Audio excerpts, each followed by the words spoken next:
Sebelum kita menonton videonya, bagi teman-teman yang belum subscribe, silahkan klik tombol subscribe, klik loncengnya, like dan komen, dan bagikan ke media sosial teman-teman semua. Assalamualaikum warahmatullahi wabarakatuh dan selamat pagi. Pada kesempatan pagi hari ini, saya akan mempresentasikan terkait dengan tugas makalah pengendalian gulma air untuk memenuhi salah satu tugas mata kuliah manajemen kualitas air ikan yang diampu oleh Dr. Insinyur Muhammad Idris MSI. Di mana pada kesempatan pagi hari ini saya akan menyampaikan atau mempresentasikan terkait dengan pengendalian gulma air. Seperti yang kita ketahui bahwa gulma merupakan tumbuhan yang tumbuh pada waktu, tempat, dan kondisi yang tidak diinginkan manusia. Itu menurut Sukman dan Yakub tahun 2002. Sedangkan menurut Kleiber tahun 1968, gulma adalah tumbuhan yang muncul tidak pada tempatnya. Dan menurut Anderson tahun 1977, terdapat dua kelompok gulma yang dianggap penting, yaitu definisi subjektif dan objektif. Dan menurut definisi ekologis, gulma didefinisikan sebagai tumbuhan yang telah beradaptasi dengan habitat buatan dan menimbulkan gangguan terhadap segala aktivitas manusia, menurut Sastro Utomo tahun 1990. Dan kemudian gulma sering ditempatkan dalam kompetisi atau campur tangan terhadap aktivitas manusia atau perikanan. Bagi perikanan, tentunya gulma ini tidak dikehendaki karena yang pertama menurunkan produksi akibat bersaing dengan pengambilan unsur hara, air, sinar matahari, dan ruang hidup. Kemudian yang kedua mengeluarkan senyawa alelopati yang dapat mengganggu pertumbuhan ikan. Selanjutnya menjadi inang hama dan penyakit ikan. Dan yang keempat mengganggu tata guna air. Dan yang terakhir meningkatkan atau menambah biaya untuk usaha pengendalian. Adapun tujuan daripada pengendalian gulma air pada pagi hari ini, yang pertama kita akan mengetahui morfologi dari gulma air, kemudian klasifikasi gulma air, dan kita akan mengetahui bagaimana metode atau cara penanggulangan gulma air.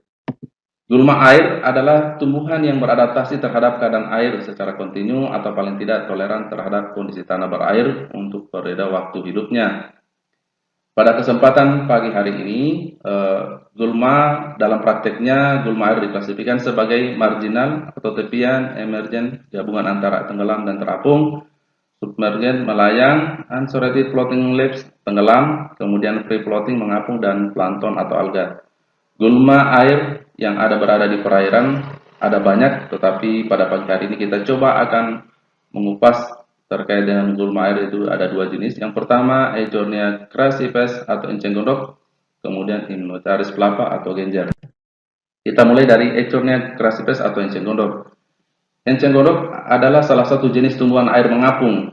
Selain dikenal dengan nama enceng gondok, di beberapa daerah di Indonesia ternyata ada berbagai macam nama sesuai dengan daerah masing-masing, dan salah satunya seperti di Palembang dikenal dengan kelipuk, Manado dikenal tumpe, dan ternyata enceng gondok ini pertama kali ditemukan secara tidak sengaja oleh seorang ilmuwan berkebangsaan Jerman di tahun 1824 yang bernama Carl Friedrich Philipp von Martius, ketika Carl sedang melakukan ekspedisi atau perjalanan di sungai Amazon di negara Brasil. Kemudian enceng gondok memiliki kecepatan tumbuh yang tinggi sehingga tumbuhan ini dianggap sebagai gulma yang dapat merusak lingkungan perairan. Kemudian enceng gondok hidup mengapung di air dan kadang-kadang berakar di dalam tanah. Ini merupakan gambar daripada salah satu tanaman gulma air, yaitu Ecornia crassipes atau enceng gondok.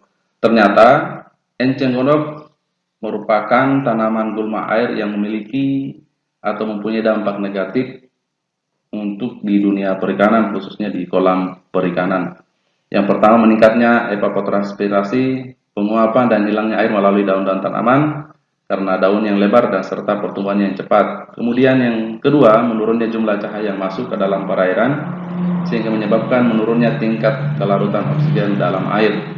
Yang ketiga, tumbuhan enceng gondok yang sudah mati akan turun ke dasar perairan sehingga mempercepat terjadinya proses pendangkalan. Dan selanjutnya tentunya mengganggu lalu lintas transportasi air di kolam perikanan.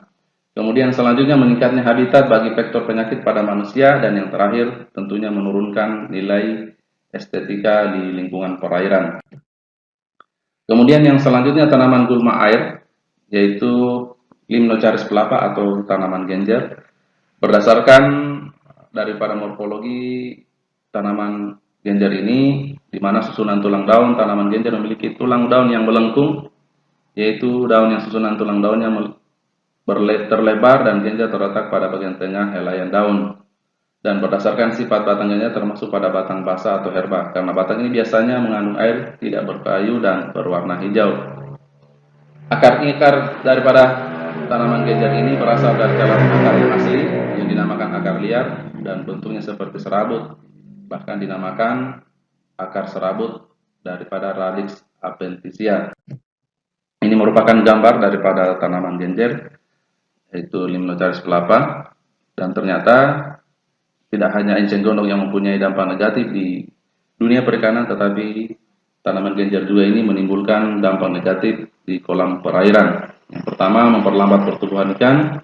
Yang kedua, menjadi tempat bersarangnya hama perikanan. Yang ketiga, menurunkan kadar oksigen terlarut. Kemudian berpotensi terjadinya blooming alga, dan yang terakhir menurunkan kualitas air. Nah, kita coba melihat bagaimana cara atau metode untuk penanggulangan gulma air. Yang pertama, untuk mencegah pertumbuhan daripada gulma air, yaitu membuat konstruksi kolam tidak terlalu dangkal di bagian tepi untuk menghindari pertumbuhan gulma tepian. Yang kedua, mencegah adanya endapan atau sedimen dengan menghindari drainase yang berasal dari tanah yang subur. Kemudian selanjutnya, rutin senantiasa melakukan pembuangan endapan. Kemudian memasang filter atau saringan untuk mencegah masuknya gulma beserta sporanya. Yang terakhir, memasang net atau jaring yang diberi bahan anti fouling untuk menghindari tumbuhnya gulma di dalam kolam. Kemudian pengendalian secara manual dan mekanik. Pengendalian dengan cara dan metode ini paling baik dilakukan dengan mempertimbangkan waktu pelaksanaan untuk mendapatkan hasil yang maksimal. Kemudian waktu yang paling tepat pengendalian manual adalah ketika pertumbuhan vegetatif aktif, misalnya pada enceng gondok, dibersihkan bunga dan benihnya. Gulma air yang mengapung akan lebih mudah untuk dibuang, namun apabila jumlahnya cukup banyak, tentunya membutuhkan alat yang lebih besar seperti wet cutter, karena cara mekanik ini adalah dengan mendorong gulma menggunakan tangan, tali atau kabel. Ini merupakan cara lain untuk membasmi atau mengurangi daripada tanaman gulma air ini. Terkadang bila sudah tidak mampu pengendalian, maka akan dialihkan secara kimia atau biologis. Kemudian pengendalian secara kimia, pengendalian ini dilakukan dengan menggunakan herbisida. Herbisida menjadi pilihan untuk membasmi gulma air secara cepat. Namun penggunaannya tidak bisa dilakukan saat proses budidaya berlangsung, sebab bahan ini sangat berbahaya bagi hewan akuatik di sekitar perairan. Dan tentunya pada saat penggunaan herbisida ini kita melihat kondisi perairan kita dan kemudian kondisi hewan akuatik yang ada di dalamnya. Tidak serta-merta penggunaan herbisida dilakukan begitu saja, harus melihat bagaimana cara atau takaran terkait dengan jenis-jenis herbisida yang digunakan. Kemudian kita beralih ke pengendalian secara biologi. Pengendalian ini termasuk cara paling murah dan minim efek samping. Metode ini menggunakan ikan atau spesies akuatik herbivora lainnya. Ternyata dengan menggunakan spesies akuatik kita bisa mengendalikan gulma air secara biologi. Salah satunya dengan menggunakan ikan air tawar seperti nila, tawes, dan kita menggunakan hewan lainnya seperti bebek dan angsa. Kemudian pengendalian secara biologi ini keefektifannya ternyata bervariasi bergantung pada preferensi ikan terhadap jenis gulma air serta umur dan ukuran ikan. Dan ternyata penggunaan pakan komersil juga menurunkan keefektifan penggunaan ikan sebagai kontrol biologis. Metode ini cukup efektif di samping membatasi pertumbuhan gulma air. Metode biologisnya adalah dengan menggunakan hewan yang lain. Kemudian adapun kesimpulan daripada presentasi pada pagi hari ini, yang pertama, gulma merupakan tumbuhan yang tumbuh pada waktu, tempat, dan kondisi yang tidak diinginkan manusia. Kemudian secara definisi ekologis, gulma sebagai tumbuhan yang telah beradaptasi dengan habitat buatan dan menimbulkan gangguan terhadap segala aktivitas manusia. Dan tentunya program pengendalian gulma yang tepat untuk memperoleh hasil yang memuaskan perlu dipikirkan terlebih dahulu. Pengetahuan tentang biologis dari gulma dan faktor yang mempengaruhi pertumbuhan gulma itu sendiri. Dalam prakteknya, gulma diklasifikasikan sebagai marginal, tepian, emergen, gabungan antara tenggelam dan terapung, submerged melayang, unsorted floating labs tenggelam, free floating mengapung, dan plankton atau alga. Enceng gondok atau Echinococcus adalah salah satu tanaman gulma air yang mengapung. Walaupun enceng gondok dianggap sebagai gulma di perairan, tetapi sebagai juga dalam menangkap polutan logam berat. Demikian daripada presentasi saya pada pagi hari ini. Mudah-mudahan presentasi yang saya sampaikan ini bisa bermanfaat untuk kita semua.